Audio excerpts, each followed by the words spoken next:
بسم اللہ الرحمن الرحیم۔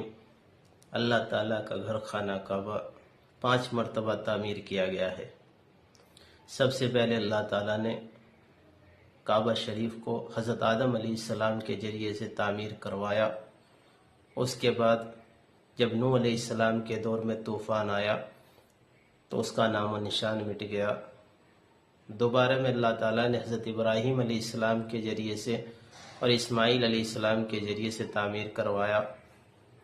پھر تیسری مرتبہ آپ صلی اللہ علیہ وسلم کی بعثت سے 5 سال پہلے جب آپ کی عمر 35 سال کی تھی، قریش نے خانہ کعبہ کو تعمیر کیا۔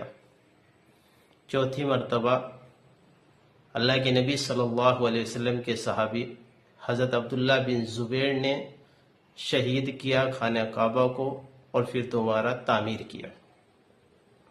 اور 5ویں مرتبہ حجاج بن یوسف نے اس کو تعمیر کیا۔ یہ 5 مرتبہ خانہ کعبہ کی تعمیر کی گئی ہے۔ اللہ کے گھر کی تعمیر 5 مرتبہ ہوئی ہے اب تک، ماضی سے لے کر کے اور موجودہ دور تک 5